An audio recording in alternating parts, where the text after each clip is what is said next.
It was a Tuesday evening in March when my son Marcus stood in my living room, the same living room where I taught him to tie his shoes, where we watched every Super Bowl together, where I held him the night his mama died. And he told me his wife Simone didn't want me around anymore. Not because I did anything wrong, not because I disrespected her or caused problems, but because she said I made her uncomfortable with how close Marcus and I were. She said our bond was unhealthy, that a grown man shouldn't talk to his father every day, shouldn't ask his opinion on big decisions, shouldn't make his father a priority in his life. And my son, my Marcus, the boy I worked 3 jobs to put through college, looked at me with tears in his eyes and said, "Dad, I have to choose her. She's my wife now. That's what the Bible says." I stood there, 69 years old at that moment, feeling like somebody had reached into my chest and squeezed my heart until it stopped beating. And you know what I did? I made a decision right then and there that would change everything. But I'm getting ahead of myself. Let me take you back to where this really started. Before you hear what happened next, tell me where you're watching this from. Drop it in the comments. I need to know I'm not alone in this feeling. My name is Bernard Crawford. I'm 73 years old, and at the time all this went down, I was living in Richmond, Virginia, in the same house where I raised my boy after his mama passed Boyle. The story really begins 5 years before that Tuesday, back when Marcus was 27 and still living with me. People used to ask why a young man with a good job was still at home, and I tell them the truth. We liked each other's company. After Sandra died when Marcus was 12, it had just been the 2 of us. We became more than father and son. We were partners, best friends, 2 men who understood loss and decided we'd never let each other feel alone again. Our morning routine was sacred. I'd wake up at 5:30, put on the coffee, and by the time Marcus came downstairs at 6, I'd have his cup ready. 2 sugars, splash of cream, just how he liked it. We'd sit at that old kitchen table, the one Sandra picked out at a yard sale in 1994, and we'd talk. Not about nothing, but about everything. His job as a civil engineer, my retirement from the Postal Service, the Redskins' chances that season, the way the neighborhood was changing. Sometimes we'd sit in comfortable silence, just reading the paper and existing in each other's space. That was peace. That was love. Marcus had dated here and there over the years, but nothing serious. He'd bring girls home sometimes, and I'd be polite, make dinner, try to get to know them. But I could always tell when something wasn't right. There was this one girl, Nicole, who he dated for about 8 months. Sweet girl, worked as a teacher. But she had this way of checking her phone constantly during dinner, of making little comments about our house being outdated, or Marcus needing to grow up and get his own place. I didn't say nothing directly, but Marcus was smart. He saw it too. They broke up, and he told me one night over beers on the back porch, "Dad, I'm not going to be with somebody who doesn't respect what we got. You raised me by yourself. You worked yourself to the bone for me. Any woman who can't see that isn't worth my time." I remember putting my hand on his shoulder and feeling like I'd done something right in this life. Like all those double shifts, all those nights I went to bed exhausted, all those times I sacrificed what I wanted so he could have what he needed. It all meant something. My boy understood loyalty. He understood sacrifice. Or so I thought. Then came October 2016, and Marcus met Simone at a work conference in Atlanta. He came home talking about this woman like she was something out of a dream. She was beautiful, he said, smart, ambitious, worked in marketing for some tech company, had her own place, her own car, her own money. I was happy for him, genuinely happy. When he brought her to Richmond for the first time that Thanksgiving, I pulled out all the stops, cleaned the house top to bottom, cooked Sandra's famous sweet potato casserole, the one Marcus loved, made my mama's cornbread dressing, had a turkey so big it barely fit in the oven. I wanted Simone to feel welcome, wanted her to see that Marcus came from good people, from a home full of love. She walked into our house wearing these expensive-looking boots and a coat that probably cost more than my mortgage payment. And I could tell right away she was sizing everything up. The worn spots on the couch, the outdated kitchen cabinets, the pictures of Marcus from kindergarten through college covering the walls, She smiled, said all the right things, complimented the food. But there was something in her eyes. Something that made me feel like I was being judged and found wanting. Dinner was fine, I guess. Simone talked about her job, about growing up in Buckhead, about her parents who both worked in corporate America. She asked me questions, polite questions, about my time at the Postal Service, about raising Marcus alone. But every answer I gave felt like it was being measured against some standard I didn't know existed. When Marcus told the story about how I worked overnight shifts for 2 years so I could be home when he got out of school, Simone nodded and said, "That's nice," but her tone was flat, like sacrifice was just a word, not a way of life. After dinner, Marcus was doing dishes and Simone stepped out to take a call. I was putting away leftovers when I heard her through the back door, talking to someone on the phone. "Girl, it's very humble," she said, and then laughed. "No, he's sweet, but yeah, very attached to his dad, like, very. I'm gonna have to work on that."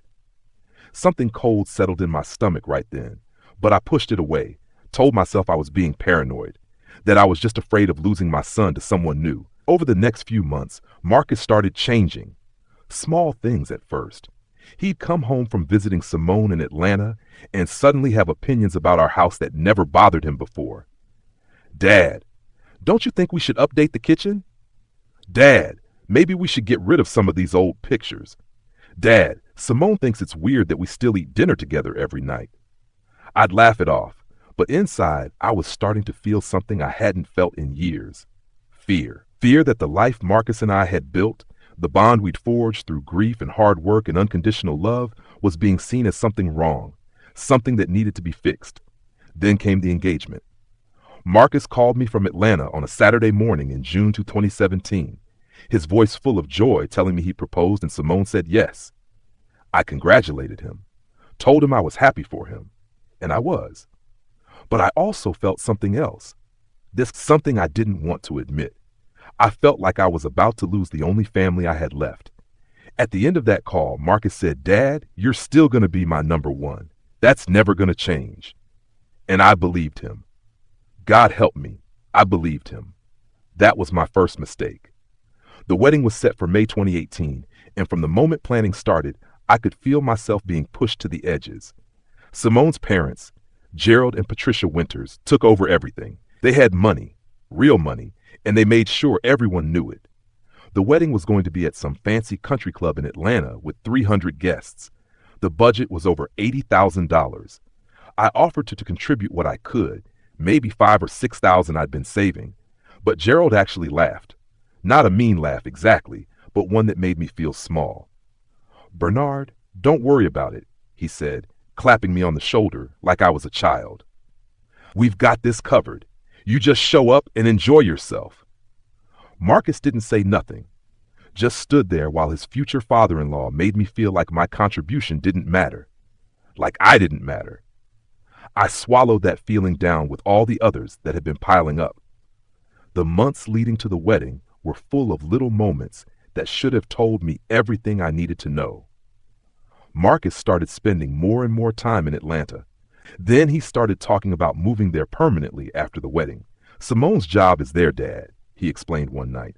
"It makes sense. Plus her parents are there. It'll be good for us to be close to family." I wanted to say, "What about me? Am I not family?" But I didn't. Instead, I just nodded and said, "Whatever makes you happy, son." He promised he'd visit all the time. Promised we'd still talk every day. Promised nothing would really change. But I could see the truth in his eyes. Everything was already changing. Simone had this way of calling right when Marcus and I were in the middle of something. We'd be watching a game, and her name would light up his phone, and suddenly the game didn't matter. We'd be having dinner, and she'd text, and he'd be on his phone for 20 minutes. One time I said, "Son, can that wait until after we eat?" And he looked at me like I'd said something crazy. "Dad, she's going to be my wife. She comes first now." That word, now, hit me like a punch, because it implied there was a before, and in that before, I had come first. The wedding day arrived, and I put on my best suit, the one I'd bought for Sandra's funeral and hadn't worn since, and drove down to Atlanta. The country club was beautiful, I'll give them that.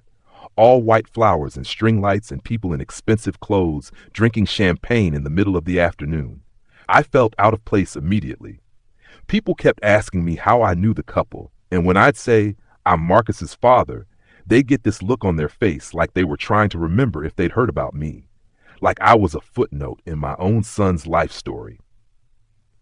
During the ceremony, I sat in the front row next to Marcus's cousin Denise and her husband.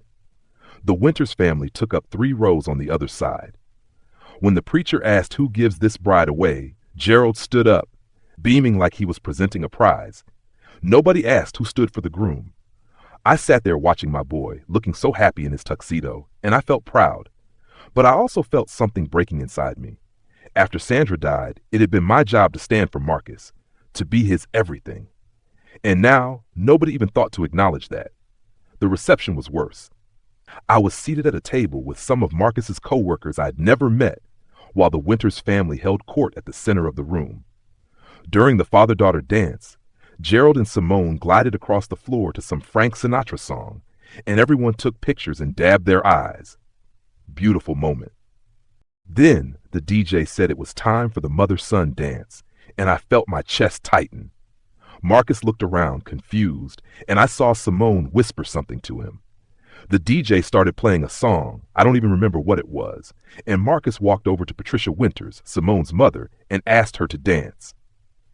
I sat there frozen, watched my son dance with another woman's mother because his own mother was dead and buried, and nobody had thought about what that moment would mean. Denise grabbed my hand under the table. "You okay, Bernard?" she whispered. I nodded, but I wasn't okay. I was watching my son's life move forward into a place where I didn't fit, where the pain and sacrifice and love of our past was being erased for the comfort and convenience of his future. Later that night, after most people had left, I found Marcus alone for a minute by the bar. He was loosening his tie, looking tired but happy. I hugged him and told him I was proud of him, told him his mama would have been proud too. He hugged me back hard, and for a second, it felt like it used to, just us against the world. Then Simone appeared, linking her arm through his. "There you are," she said, smiling at me but not really. "We need to say goodbye to Aunt Carol before she leaves." Marcus kissed my cheek and said, "I'll call you tomorrow, Dad." I watched them walk away, Simone already talking about something else, Marcus's attention completely on her. I drove back to Richmond that night in complete silence, and for the first time since Sandra died, I cried. Not because I wasn't happy for Marcus, but because I knew, deep in my bones, that I had just lost my son, and there wasn't a damn thing I could do about it. That feeling would turn out to be a prophecy. Marcus and Simone moved into a brand new townhouse in Brookhaven, one of those Atlanta suburbs where everything looks the same and costs too much. For the first few months after the wedding, Marcus kept his promise. He called every day. We'd talk about work, about how married life was treating him, about plans for them to come visit Richmond. But I could hear it in his voice, the distraction. He was building a new life, and I was part of the old one. By September, the daily calls became every other day, then twice a week, then once a week if I was lucky. When I'd call him, half the time it would go to voicemail. He'd call back hours later, always with the same excuse. "Sorry, Dad, work was crazy." Or, "Sorry, Dad, Simone and I were out with her parents." Always something that wasn't me. I tried not to take it personal, tried to tell myself this was normal, that grown married children had their own lives, but it didn't feel normal. It felt like abandonment. Thanksgiving 2018 was the first holiday Marcus didn't come home. Simone's parents were hosting, and of course, that's where they went. "Dad, why don't you come down?" Marcus suggested on the phone. "It'll be fun. You can meet more of Simone's family." I made up an excuse about not wanting to drive that far, but the truth was I couldn't stomach it. Couldn't stomach being a guest in someone else's family when I spent 30 years building my own family with my son. I spent Thanksgiving alone that year, heated up a turkey sandwich and watched football by myself. Denise called and invited me over, but I told her I was fine. I wasn't fine. I was starting to understand what it meant to be forgotten. Christmas was the same story. Marcus and Simone went on some cruise with her parents instead of coming to Richmond. "We'll come up for New Year's," Marcus promised. They didn't come. New Year's became Valentine's Day. Valentine's Day became Easter. Every plan got pushed back or canceled, and every cancellation came with the same apologetic tone from Marcus and the same feeling in my gut that I was losing him inch by inch. When they finally did visit in April 2019, nearly a year after the wedding, I barely recognized my own son. He showed up in clothes I'd never seen before, expensive brands I couldn't pronounce. His hair was cut different, styled with product. He talked different too, using business jargon and name-dropping people I didn't know. Simone spent most of the visit on her phone or making comments about how charming and nostalgic the house was. That word, nostalgic, felt like an insult. Like our home was a museum piece instead of the place where Marcus became a man. We tried to do our old routine. I made coffee the way he liked it, but he said he'd switch to espresso. I suggested we watch the game, but Simone had made plans for them to have brunch with some of her college friends who lived in Virginia. Every tradition I tried to resurrect, she found a way to kill. By Sunday, when they were packing to leave, I felt exhausted. Exhausted from trying, exhausted from pretending everything was fine, exhausted from being made to feel like an inconvenience in my own son's life. Marcus hugged me goodbye, and I held on maybe a second too long. "When are you coming back?" I asked. He glanced at Simone, who was already in the car. "Soon, Dad, I promise. Maybe for your birthday?" My birthday was in August, 4 months away. I nodded and let him go. Watched their car pull away from the curb, watched it disappear down the street, and felt something harden in my chest. Something that had been soft and hopeful was turning cold and protective. That night, Denise called to check on me. "How was the visit?" she asked. I told her it was fine, but she knew me too well. "Bernard, talk to me," she pressed. So I did. I told her about the distance I felt, about how Marcus seemed like a stranger, about how Simone looked at our house, at me, like we were relics from a past she wanted Marcus to forget. Denise was quiet for a moment, then said something that shook me. "You know what this is, don't you? She's isolating him, cutting him off from his support system so she can control him completely. I've seen it before." I wanted to argue, wanted to say Marcus was too strong for that, too smart. But deep down, I knew she was right. Summer came and went. Marcus called for my birthday. A 10-minute conversation where Simone was audibly in the background rushing him. They didn't visit. He sent a card with a generic message and a gift card to a restaurant I'd never heard of. I put the card on the mantle next to all the photos of him growing up and tried not to think about how we'd gone from being everything to each other to being this. Then in November 2019, Marcus called with news. "Dad, I wanted you to hear it from me first," he said, his voice full of an excitement I hadn't heard in months. "Simone's pregnant. You're going to be a grandfather." I should have felt joy, should have felt excited, but all I felt was a deep, aching sadness, because I knew what this meant. A baby would tie Marcus to Simone and her family even more tightly. A baby would be another reason for him to stay in Atlanta, another person in his life who would take priority over me. "That's wonderful, son," I managed to say. "Congratulations." We talked for a few more minutes about due dates and doctor appointments, and then he had to go. After we hung up, I sat in my recliner for hours, staring at nothing, and for the first time, I let myself admit the truth. My son was gone. The man I'd raised, the boy who'd been my whole world, had been replaced by someone I didn't recognize. Someone who'd chosen a woman and her family over the man who'd sacrificed everything for him. That admission cracked something open inside me that wouldn't close again. Marcus Bernard Crawford Jr. was born on June 15, 2020, right in the middle of the pandemic. Marcus called me from the hospital, his voice shaking with emotion. "Dad, he's here. He's perfect. 8 pounds, 6 ounces. We named him after you." I felt tears spring to my eyes despite everything, despite the distance, despite the hurt, despite feeling like I'd been erased from Marcus's life. Hearing that my grandson carried my name meant something. "I'm honored, son," I told him.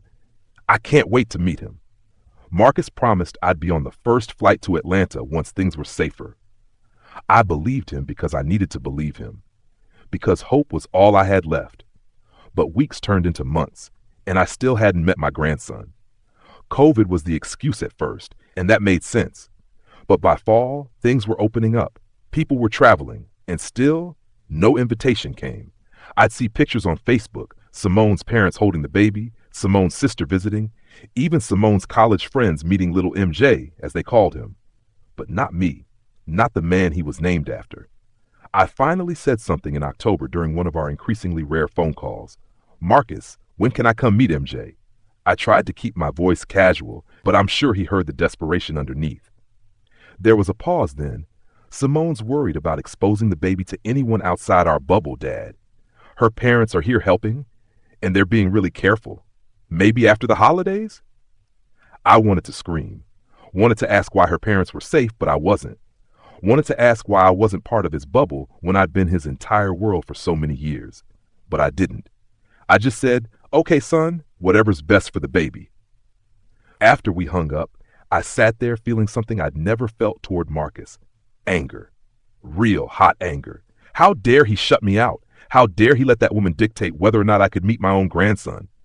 I'd raised him alone, given him everything, and this was what I got in return. To be treated like some distant relative who had to wait their turn. Christmas 2020 came and went. No visit. No invitation. Just a video call where they held up the baby to the camera for 5 minutes while I tried to connect with a 6-month-old through a screen. I watched Simone's parents in the background, comfortable in their son's home, holding my grandson whenever they wanted.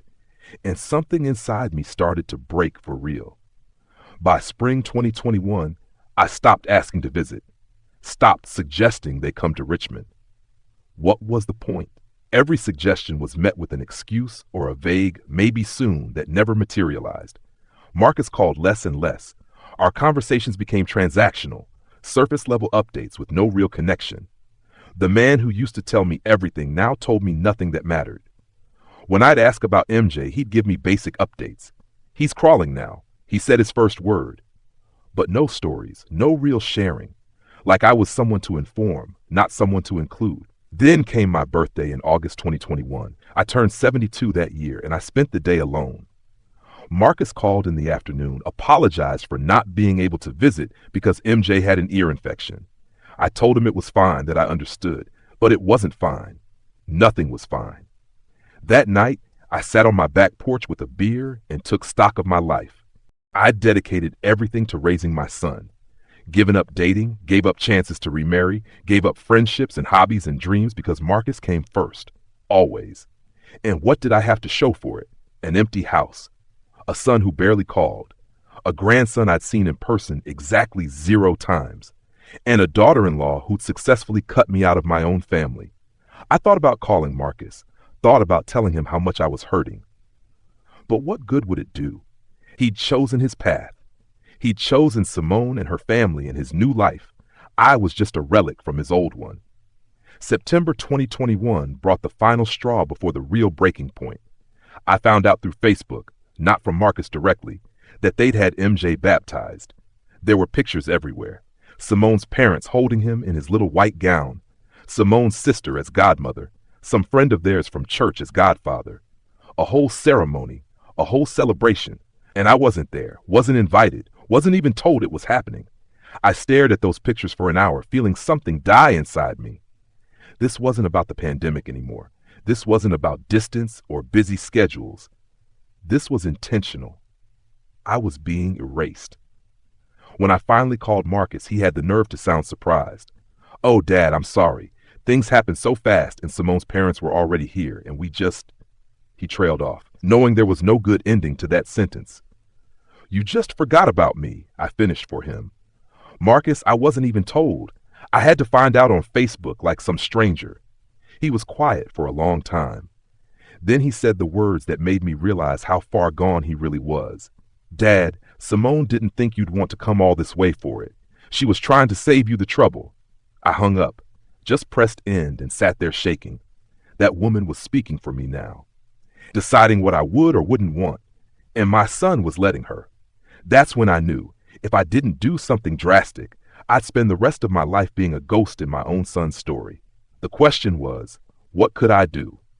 The answer would come 6 months later, on that Tuesday in March, when Marcus would make his choice clear, and when he did, I'd make mine. The call came on a Tuesday evening in March 2022. I was making dinner, Just spaghetti? Nothing special, when my phone rang. Marcus's name lit up the screen, and I felt that familiar mix of hope and dread I'd been living with for 3 years now. Hey, son, I answered, trying to sound casual. There was a pause, then Marcus's voice, strained and uncomfortable. Dad, can I come by this weekend? I need to talk to you about something. My stomach dropped. Nothing good ever started with, I need to talk to you about something. But I said, of course. You bringing Simone and MJ? Another pause. No, just me. That should have been my second warning.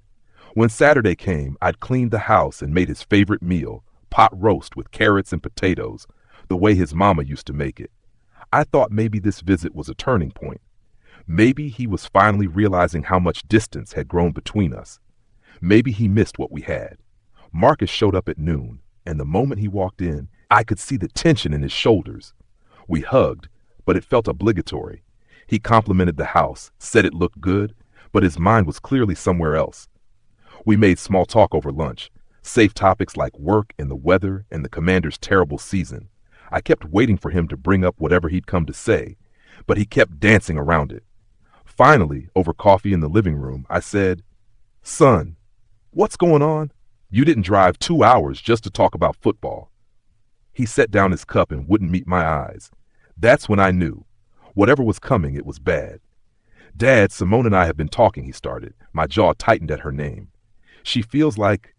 She thinks that. He stopped, took a breath. She says the way you and I are is unhealthy, that I'm too dependent on you, that I prioritize you over her. I sat there processing. Dependent? I said slowly. Marcus, I barely hear from you anymore.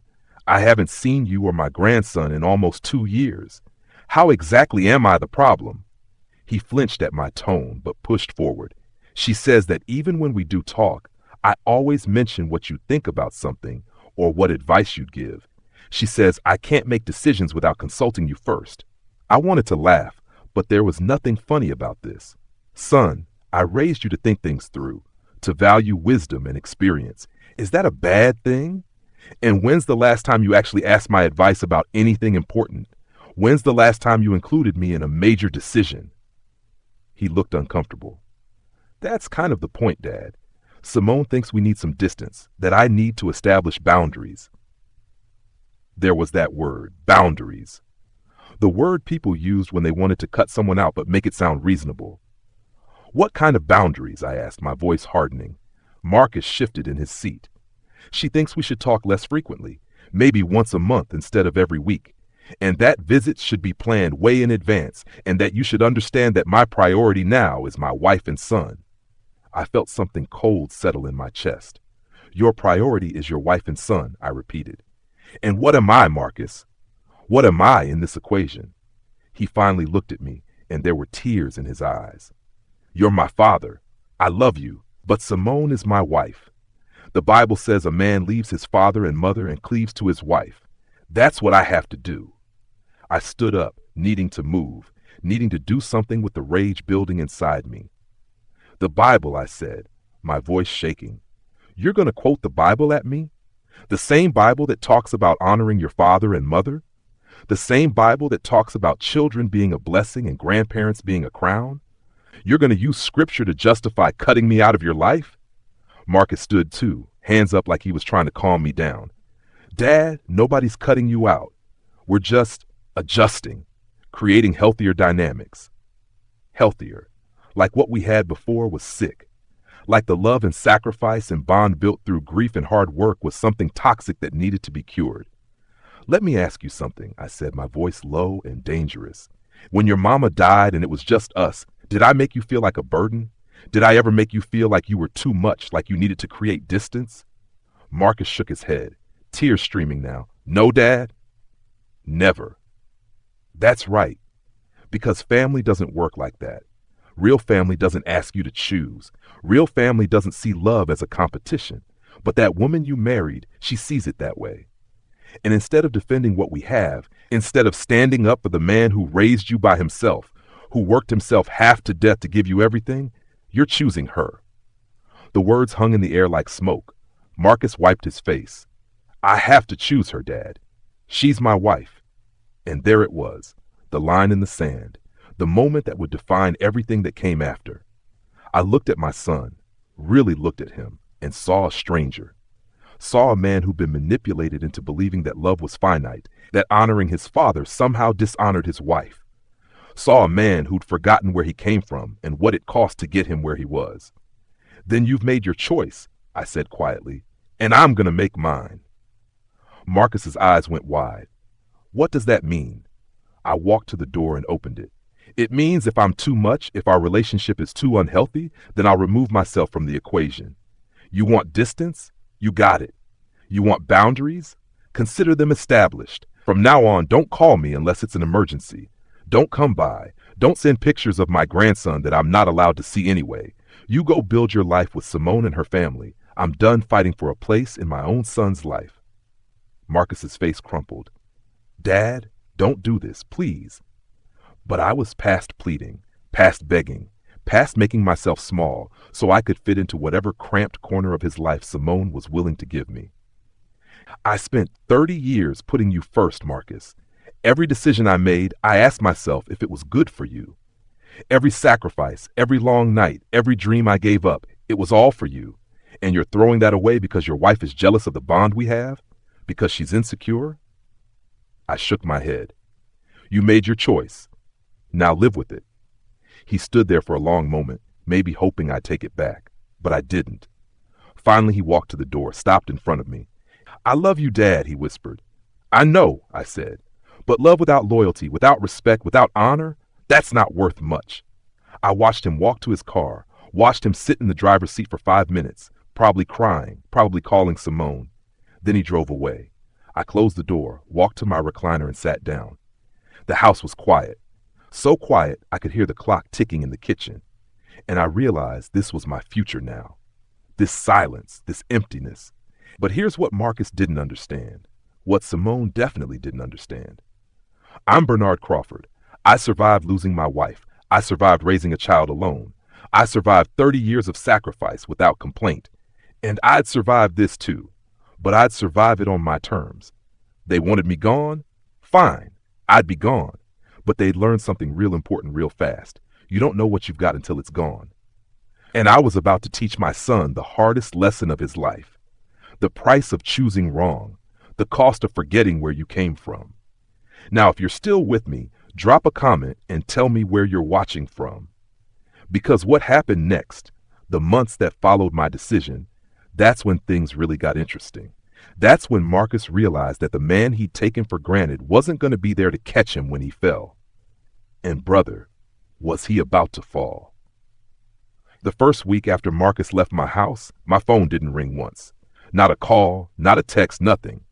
I'd be lying if I said it didn't hurt. 32 years of being someone's everything doesn't just disappear without leaving a wound.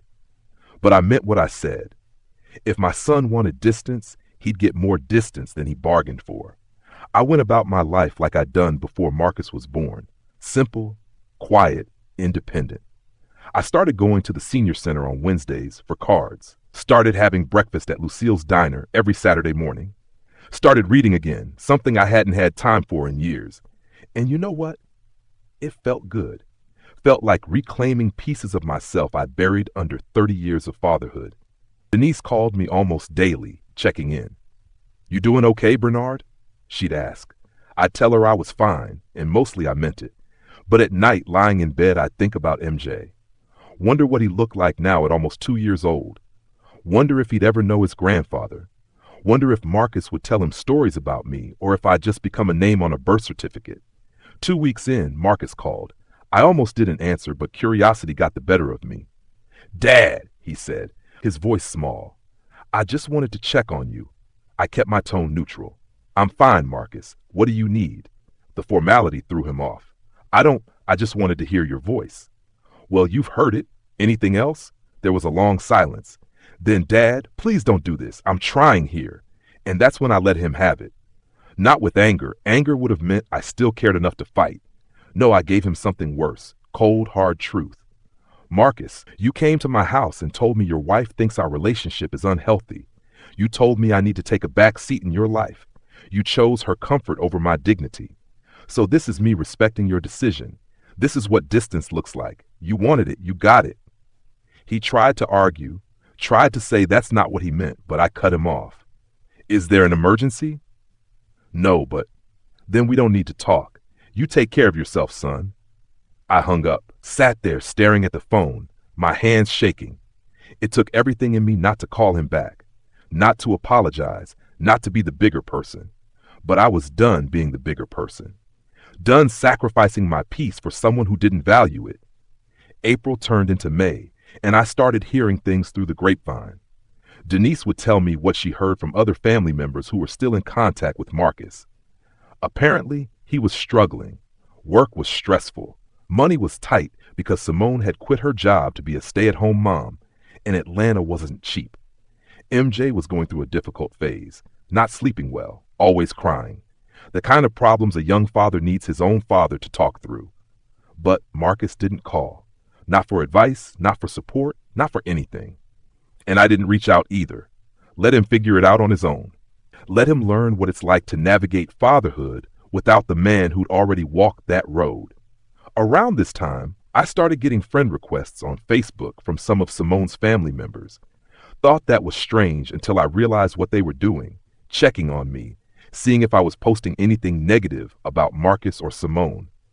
I didn't accept the requests, didn't give them the satisfaction. But I did notice that Simone had blocked me entirely.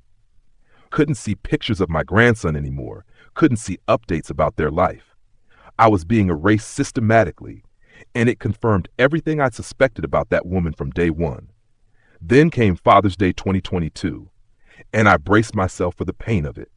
I'd spent every Father's Day since Marcus was born with him. Breakfast, baseball games, cookouts, just being together. This would be my first one alone in 32 years. I woke up Sunday morning and decided I wouldn't sit around feeling sorry for myself. I got dressed, went to church, something I hadn't done regularly in years, and sat in the back pew.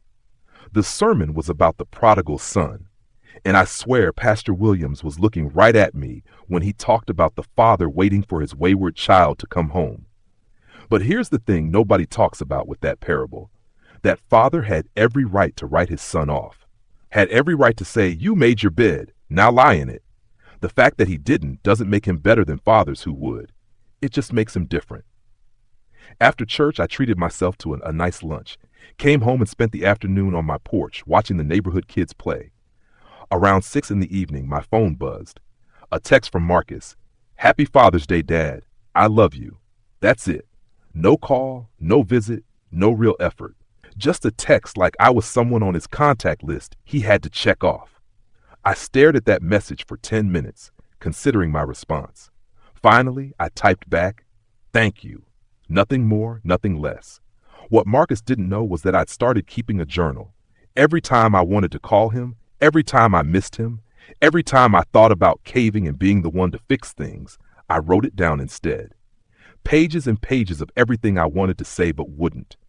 About how proud I was of the man he'd become, even if he'd forgotten who made him that man. About how much it hurt to be shut out.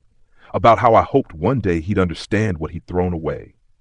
Writing became my therapy. Some nights I'd write until my hand cramped, tears falling on the pages, and then I'd close the journal and go to bed. Morning would come, and I'd be okay again. That journal became proof that I was still his father, still loved him, even if he never knew it. But it also became proof that I had dignity, that I wouldn't beg or grovel or accept crumbs of affection from someone who used to give me everything. By the end of June, 4 months into our estrangement, I'd adapted to my new normal. The pain was still there, but it was different now. Less sharp, more dull, like an old injury that aches when it rains but doesn't stop you from living your life. I'd learned to live without my son. The question was, had he learned to live without me? July brought a heat wave to Richmond, the kind where the air feels thick enough to drink. I was sitting on my porch with a glass of sweet tea when my phone rang. Denise. "Bernard, I don't know if I should tell you this," she started, which meant she absolutely was going to tell me. "Marcus called me yesterday. He was asking about you." My heart jumped despite myself. "What'd he say?" "He wanted to know if you were okay, if you'd mentioned him, if you seemed happy." She paused. "Bernard, he sounded bad, really bad, like he's carrying the weight of the world. Part of me wanted to feel vindicated, wanted to say, good, let him suffer like I suffered. But I'm not built like that. I'm a father first, and fathers hurt when their children hurt, even when those children hurt them first. What'd you tell him? I asked. Told him the truth, that you seem fine, that you've got a routine, that you're taking care of yourself, but also that you ask about him, that you miss your grandson. I nodded, even though she couldn't see me. Thank you. That night, I couldn't sleep, kept thinking about Marcus sounding bad, being stressed, kept thinking about MJ, who'd be 2 in a few weeks, growing up without knowing me, kept thinking about how maybe I was being too stubborn, too proud. Maybe I should be the bigger person, reach out, try to mend things. But then I'd remember that Tuesday in March. Remember Marcus standing in my living room telling me his wife thought our relationship was unhealthy. Remember him choosing her insecurity over my sacrifice. And my resolve would harden again. No, this was a lesson he needed to learn. Actions have consequences. You can't treat people, especially people who've given you everything, like they're disposable and expect them to just accept it. If Marcus wanted me back in his life, he needed to fight for it the way I'd fought for him his entire life. Needed to prove that I mattered more than his wife's jealousy. Until then, I'd stay right where I was, on the other side of the distance he'd created. August came, and with it my 73rd birthday. I spent it at Denise's house with her family, trying to enjoy the cake and the company while pretending I wasn't waiting for a call that never came. Marcus didn't call, didn't text, nothing. That hurt worse than Father's Day, because birthdays were always our thing. Every year since Sandra died, Marcus would take the day off work and we'd do whatever I wanted, fishing, movies, just driving around talking. But this year, radio silence. Denise saw it in my face. He's scared, Bernard, she said quietly while we were alone in the kitchen. Scared of what? Of admitting he was wrong, of facing what he's lost. Pride is a powerful thing, especially when someone realizes they've been manipulated into making terrible decisions. I wanted to believe her, wanted to believe Marcus was wrestling with regret, that he was planning some big gesture to make things right. But days turned into weeks, and still nothing. By September, I'd accepted that this might be permanent, that I might never have a real relationship with my son again, that I might die without ever holding my grandson. The thought should have destroyed me, but instead, it made me oddly peaceful. I'd done everything right, raised my boy with love and sacrifice. If he chose to throw that away, that was on him, not me. Then came October, and everything changed. I was at Lucille's diner having my Saturday breakfast when I got a call from a number I didn't recognize. Atlanta area code. I answered, expecting a telemarketer, but instead heard a woman's frantic voice. Mr. Crawford? Bernard Crawford? Yes. Who's this? This is Patricia Winters, Simone's mother. My whole body went cold. What's wrong? There's been an accident. Marcus is in the hospital.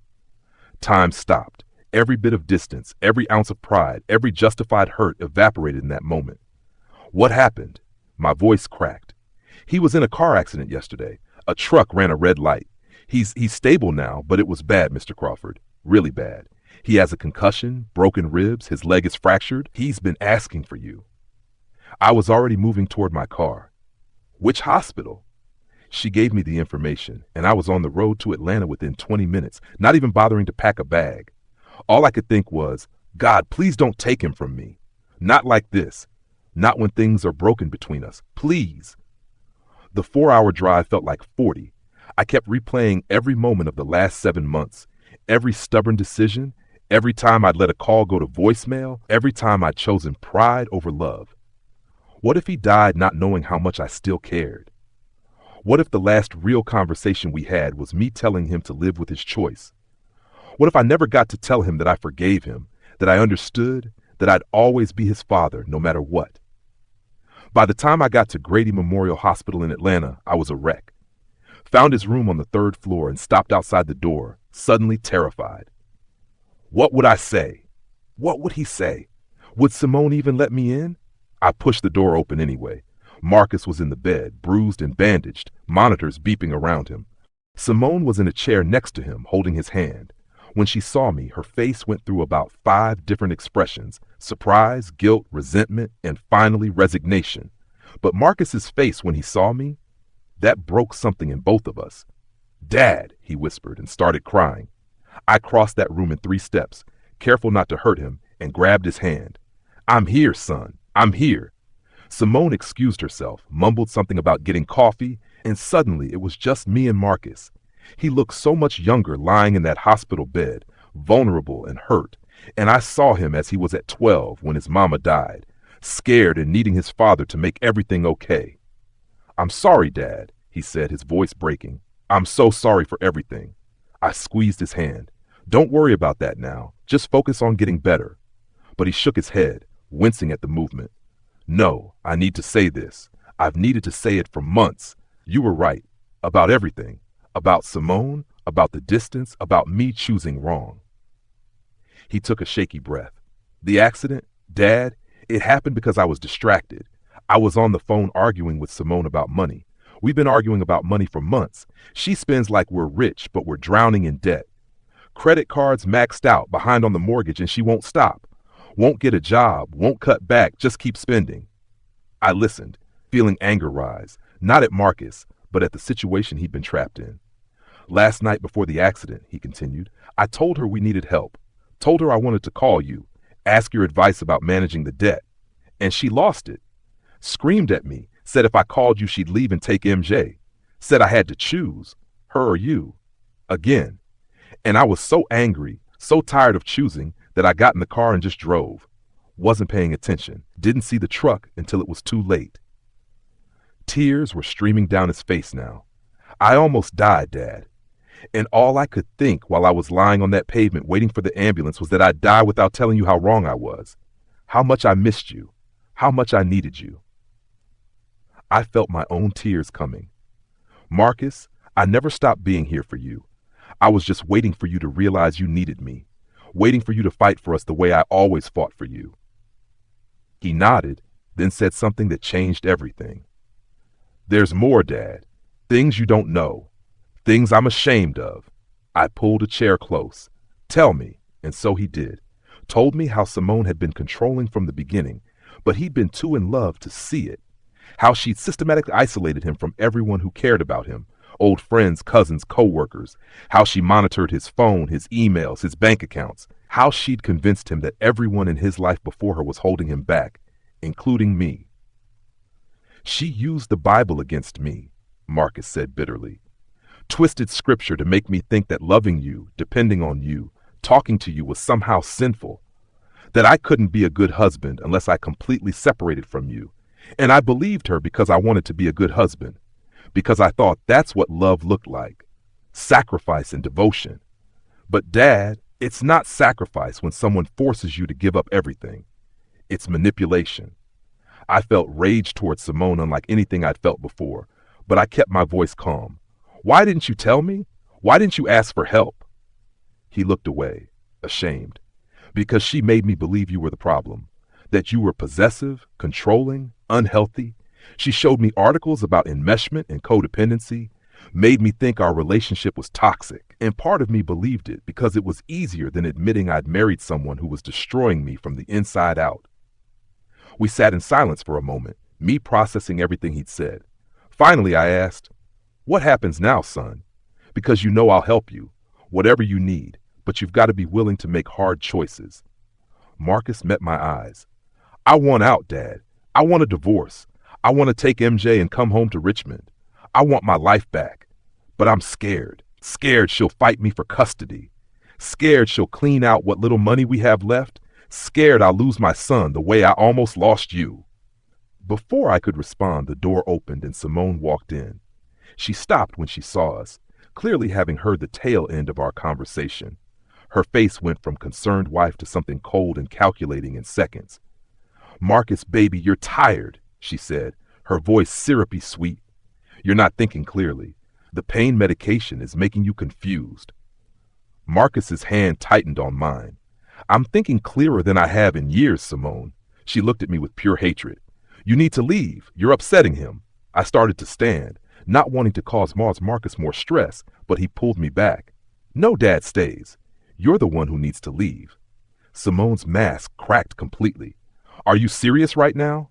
After everything I've done for you? After I gave up my career to raise your child? After I stood by you? You gave up your career because you didn't want to work, Marcus said, his voice stronger now. You stood by me while spinning us into bankruptcy. And you didn't give me a child. You gave yourself a reason to trap me. The words hung in the air like gunshots. Simone looked between us, probably calculating her next move. Finally, she grabbed her purse. Fine, you want him? She pointed at me. You can have him, but don't think for a second you're taking my son. I'll bury you in court. I'll make sure you never see MJ again. She stormed out, and the silence she left behind was deafening. The next few weeks were hell. Marcus was released from the hospital after 5 days, and I took him back to his townhouse in Brookhaven. Simone had cleared out. Took MJ, took half the furniture, took anything of value, left Marcus with a house full of debt and a note that said her lawyer would be in touch. I moved into the guest room to help Marcus recover and to help him figure out his next moves. During the day, while he rested, I'd clean up the mess Simone had left, both literally and figuratively. Found credit card statements stuffed in drawers showing over $80,000 in debt. Found mortgage papers showing they were 3 months behind. Found a drawer full of shopping bags with tags still on. Clothes Simone had bought and never worn while telling Marcus they couldn't afford groceries. The more I uncovered, the angrier I got. This woman had systematically destroyed my son while making him feel like he was the problem. Marcus hired a divorce lawyer, a tough woman named Sharon Mills, who didn't pull punches. This is going to get ugly, she told us in her office that first meeting. Simone's already filed for full custody and is claiming you're an unfit father because of the accident. She's saying you were driving recklessly, that you're financially irresponsible, that you're unstable. Marcus looked defeated, but I spoke up. What do we need to prove she's lying? Sharon looked at me, then at Marcus. Documentation, bank statements showing her spending, text messages showing manipulation or control, witnesses who can testify to her behavior, and we need to show that Marcus can provide a stable home for his son. I leaned forward. He's got me. I've got a paid-off house in Richmond, a pension, savings. Marcus can move in with me, get back on his feet, and we'll fight for that boy together. Sharon nodded slowly. That could work. But Mr. Crawford, you need to understand. This is going to take time, months, maybe a year, and it's going to cost money you might not have. We spent November gathering evidence. Marcus went through 3 years of text messages, found hundreds of examples of Simone's manipulation. Don't call your dad today. He's too controlling. If you talk to Denise, I'm taking MJ to my parents for the week. You make me feel like I'm competing with your father for your love. We documented every purchase, every lie about money, every threat she'd made. Denise and other family members gave statements about how Simone had isolated Marcus. Even some of Marcus's old friends came forward, saying they tried to stay in touch, but Simone had blocked them at every turn. Meanwhile, Simone was waging her own campaign. She posted on social media about being a single mother abandoned by her reckless husband. She told anyone who'd listen that I was a controlling father who'd brainwashed Marcus. She even filed a restraining order claiming Marcus was harassing her, which her own text messages proved was a lie. The judge threw it out, but the damage to Marcus's reputation was done. Christmas 2022 was the hardest day of my life since Sandra died. Marcus was supposed to have MJ for Christmas Eve, but Simone violated the temporary custody agreement and kept him. Claimed MJ was sick, but posted pictures on Facebook of him opening presents at her parents' house. Marcus broke down that night, just completely fell apart. I'm his father, he sobbed. How can she just take him from me? How is that legal?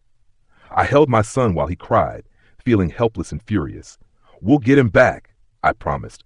I don't care what it costs. We'll get him back. And I meant it. I started liquidating savings, cashing in bonds, doing whatever I need to do to pay for lawyers and court fees. This wasn't just about Marcus anymore. This was about my grandson growing up thinking his father abandoned him, about him being raised by a narcissist who'd teach him that love is conditional and loyalty is weakness. I couldn't let that happen. By January 2023, Marcus had physically recovered, but was emotionally destroyed. The custody battle was draining him. Every hearing, Simone would make new accusations. Every time he tried to see MJ, she'd find a way to interfere. The court system moved like molasses, and every delay felt like a loss. One night, he asked me something that about broke my heart. "Dad, do you regret it? Having me? Raising me alone? All that sacrifice for this?" I looked at my son, 33 years old, broken and beaten down, sitting at my kitchen table looking like the lost 12-year-old boy he'd been when his mama died. "Marcus, you listen to me. I don't regret a single second. Not the hard times, not the sacrifice, not any of it. Because all of that made you the man you are. A man who knows how to love, how to fight for what's right, how to admit when he's wrong. Simone tried to destroy that man, but she couldn't. Because you're still standing, you're still fighting. And that's on me. I raised you too strong to stay down." He cried and I cried, and we held on to each other like we were drowning, which in a way we were. The final custody hearing was in April 2023, 13 months after Marcus's accident. We walked into that courtroom with 3 boxes of evidence and a determination that couldn't be shaken. Sharon had prepared Marcus well, taught him to stay calm, to answer clearly, to let the evidence speak. Simone showed up in a designer dress that probably cost $1,000, playing the victim perfectly. But Sharon was ready. She presented the financial records showing $87,000 in credit card debt, all from Simone's spending.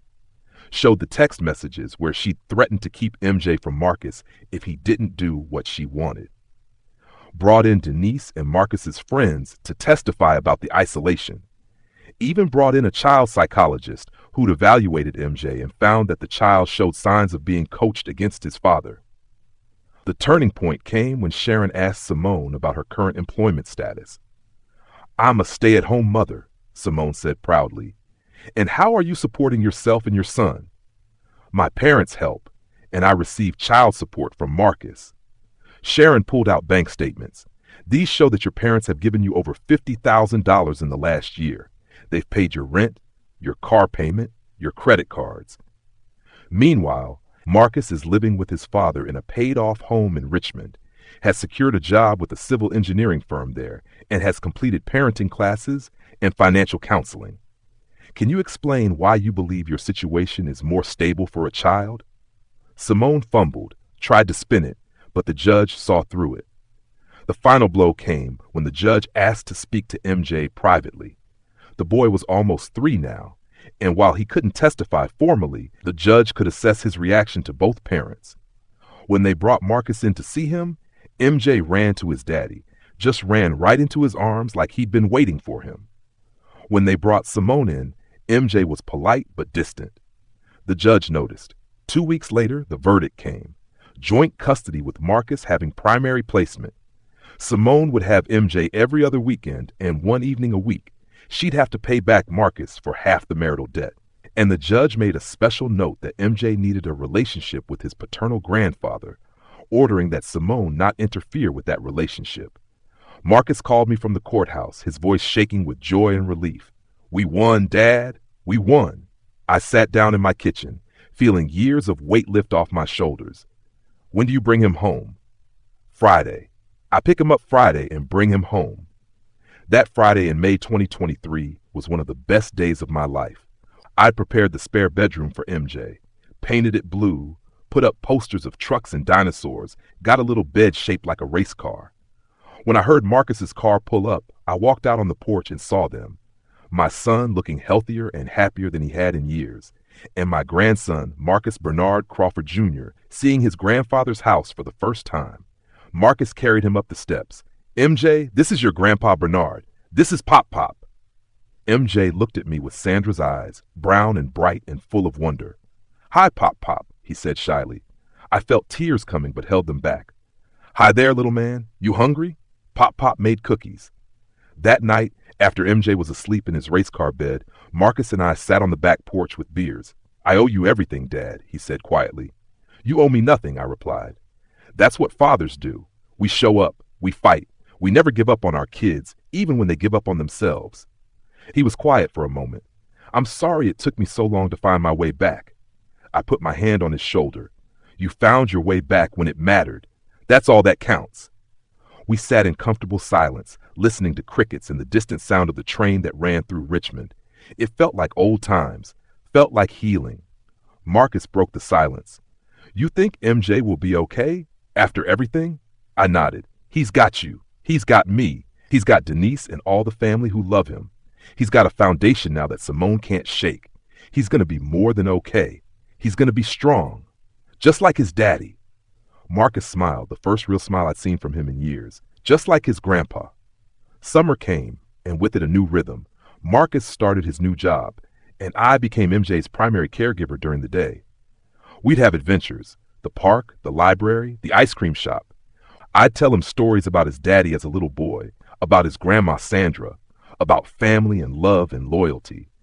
He'd call me Pop Pop and follow me around the house like a little shadow, and every time I looked at him, I saw redemption, saw proof that the fight was worth it, that standing up for what's right, even when it costs you everything, eventually pays dividends you can't calculate. Marcus healed too, not just physically, but in all the ways that mattered. He started laughing again, started calling friends again, started being the man I raised him to be, strong, kind, purposeful, and grounded. We had our morning coffee again, just like old times. And life went on. Simone faded into the background, exercising her custody time but no longer having the power to destroy. We heard through the grapevine that she'd moved back in with her parents and was dating some corporate executive. Good for her. As long as she left us alone, she could live whatever life she wanted. On my 74th birthday in August 2023, Marcus threw me a party. Had the whole family there, Denise, cousins, old friends from the neighborhood. MJ helped blow out the candles, his little hands on mine. After everyone left, Marcus handed me a gift. Inside was a framed picture of the three of us, 3 generations of Crawford men. Underneath, Marcus had written, "To the man who taught me what real strength looks like, thank you for never giving up, even when I gave you every reason to. I love you, Dad." I looked at that picture, at my son and grandson standing beside me, and I thought about everything we'd been through. The loss, the betrayal, the pain, the fight. And I thought about what I'd learned, that love without boundaries isn't love, it's enabling.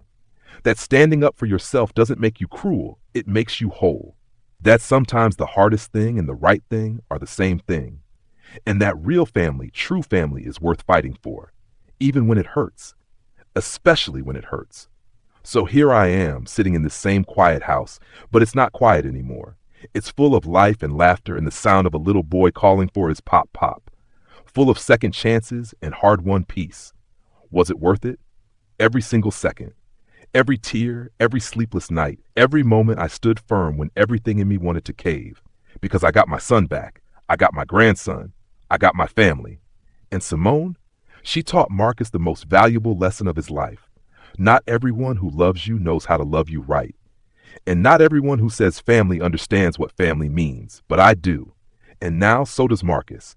And one day MJ will too. That's legacy. That's redemption. That's peace. If you made it to the end of this story, I want to thank you. Drop a comment telling me what part of the world you're watching from. Tell me if you've ever had to make a hard choice to protect your peace.